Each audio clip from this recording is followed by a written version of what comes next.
मध्य प्रदेश में राजा और महाराजा की लड़ाई, और वो भी अगले चरण में। दिग्विजय सिंह, ज्योतिरादित्य सिंधिया, दोनों का अपना रुतबा है। राजनीति में एक ही पाले में हुआ करते थे और दिग्विजय सिंह हालांकि काफ़ी अनुभवी हैं, पुराने नेता हैं और ज्योतिरादित्य सिंधिया के पिता के मित्र भी रहे हैं।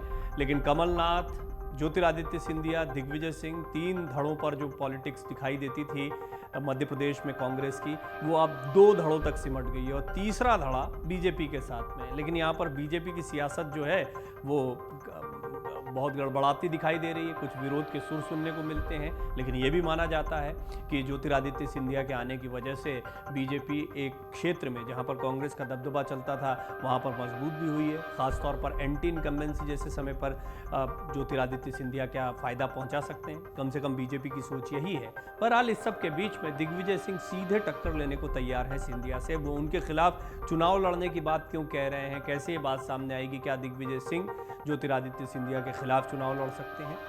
बहरहाल मध्य प्रदेश में ये जो लड़ाई है ये अब आगे बढ़ रही है और कर्नाटक के जैसे ही नतीजे आए हैं मध्य प्रदेश में सुगबुगाहट बहुत तेज हो गई है। भगवान महाकालेश्वर का नाम लेकर दोनों ने एक दूसरे पर तंज भी कसा। राज्यसभा सांसद दिग्विजय सिंह ने गुना से चुनाव लड़ने के सवाल पर कहा कि अगर पार्टी कहेगी तो गुना से भी चुनाव लड़ने को तैयार हूं। खास बात यह है कि ज्योतिरादित्य सिंधिया कांग्रेस में रहते हुए इसी सीट से सांसद रहे थे। 2018 में वो भाजपा के केपी यादव से चुनाव हारे थे। इसके बाद 2020 में भाजपा से राज्यसभा में पहुंचे और केंद्रीय मंत्री हैं। दरअसल सिवनी में दिग्विजय सिंह ने पत्रकारों के संग बातचीत की। इस दौरान पत्रकारों ने दिग्विजय सिंह से पूछा कि क्या वो भी चुनाव लड़ेंगे। इस पर उन्होंने कहा कि मैं अभी राज्यसभा का सदस्य हूं, अभी लड़ने की कोई आवश्यकता नहीं है, पार्टी का सिपाही हूं, जो पार्टी आदेश देगी वो करूंगा। इसके बाद उनसे पूछा गया कि क्या गुना से चुनाव लड़ेंगे। इस पर दिग्विजय सिंह बोले कि मेरी पार्लियामेंट्री सीट राजगढ़ है, गुना नहीं। पिछली बार मुझे भोपाल सीट से लड़ने का आदेश हुआ था, तब वहां से लड़ा था। मैं पार्टी का कार्यकर्ता हूं, सिपाही हूं, जो आदेश होगा उसका पालन करूंगा। देखिए, ये साध्वी प्रज्ञा सिंह के खिलाफ जो है दिग्विजय सिंह ने चुनाव लड़ा था और ये बहुत ही हॉट सीट बन गई थी उस समय पर। दिग्विजय सिंह बहुत बड़ा नाम रहे हैं और साध्वी प्रज्ञा और दिग्विजय सिंह ये नाम काफ़ी जुड़ते चले आए और इसमें इसका पूरा अपना एक इतिहास है। लेकिन यहाँ पर उनको हार मिली थी।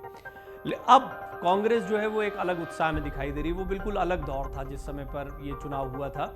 भाजपा की सरकार व्यवसाय करती है, ये आरोप वो लगा रहे हैं। दिग्विजय सिंह ने आरोप लगाया कि भाजपा की सरकार शासन नहीं करती, व्यवसाय करती है। व्यवसाय भी पार्टनरशिप में पहले मुख्यमंत्री जी, मंत्री जी, सरकार के वरिष्ठ अधिकारी, भाजपा के बिचौलिया विधायक और भाजपा के नेता, हर चीज़ में कमीशन है। ये इंपॉर्टेंट बात है। आपने देखा 40% कमीशन का नारा लेकर कर्नाटक में उतरे थे। अब ये कमीशन वाली बात जो है उसको यहाँ भी उतार दिया गया है। भ्रष्टाचार और कमीशन ये सबसे बड़ा मुद्दा मध्य प्रदेश में अब कांग्रेस बीजेपी के खिलाफ बनाने जा रही है। देखिए, आप एक बार फिर इन्होंने कमीशन वाली बात कह दी। हर स्तर पर कमीशनबाजी है। आज तक भ्रष्टाचार करने वालों के खिलाफ कोई कार्रवाई नहीं हुई। व्यापम के प्रकरण में जिन्होंने पैसा दिया वो लोग गिरफ्तार हुए, जिन लोगों ने पैसा लिया उसकी जाँच पूरी नहीं हो पाई।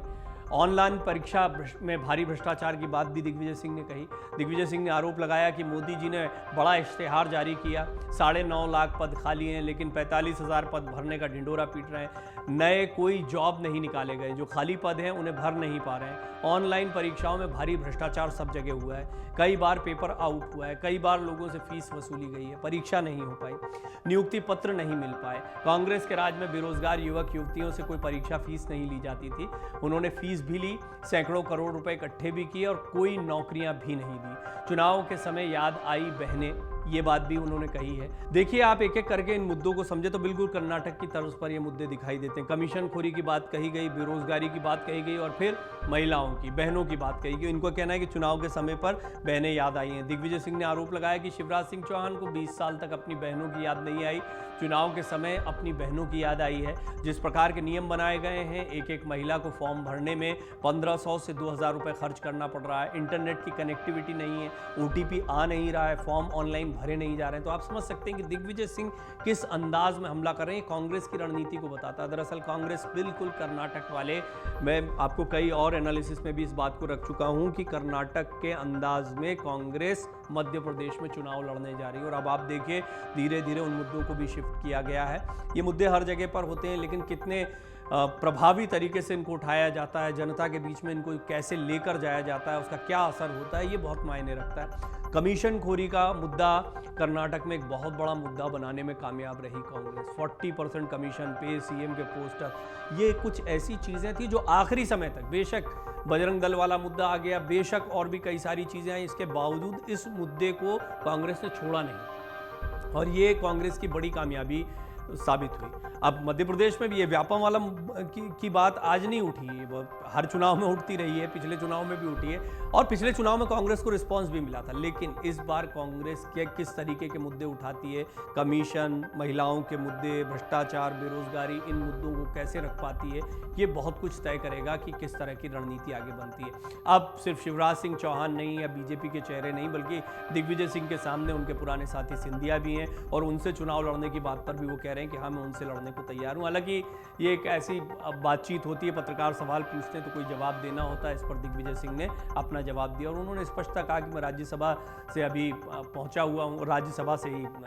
आपको याद होगा कि ज्योतिरादित्य सिंधिया और दिग्विजय सिंह में जो तकरार शुरू हुई थी ना, ये राज्यसभा की सीट से शुरू हुई थी मध्य प्रदेश में और किसी एक को जाना था, दिग्विजय सिंह के चांसेस ज़्यादा थे अब, लेकिन उसके बाद में फिर ज्योतिरादित्य सिंधिया ने अपनी राह पकड़ ली और वो लगातार कहते रहे कि उनकी बात को नहीं सुना जा रहा है, अब उनकी कोई बात नहीं सुनता है, यहाँ पर उनको जो वाजिब हक मिलना चाहिए वो नहीं मिल रहा था। अब ज्योतिरादित्य सिंधिया पूरी तरह बीजेपी के हो चुके हैं, उनके साथ में जो लोग हैं वो किस तरीके से टिकट पाते हैं, नहीं पाते हैं, ये एक नया संघर्ष शुरू होने वाला है क्योंकि उनकी जिम्मेदारी कहीं ना कहीं सिंधिया के पास में है और साथ ही साथ में सिंधिया के बीजेपी के साथ होने से कई गढ़ जो कांग्रेस के रहे हैं वहाँ पर कांग्रेस को चुनौती मिल सकती है स्ट्रैटेजिकली देखा जाए तो।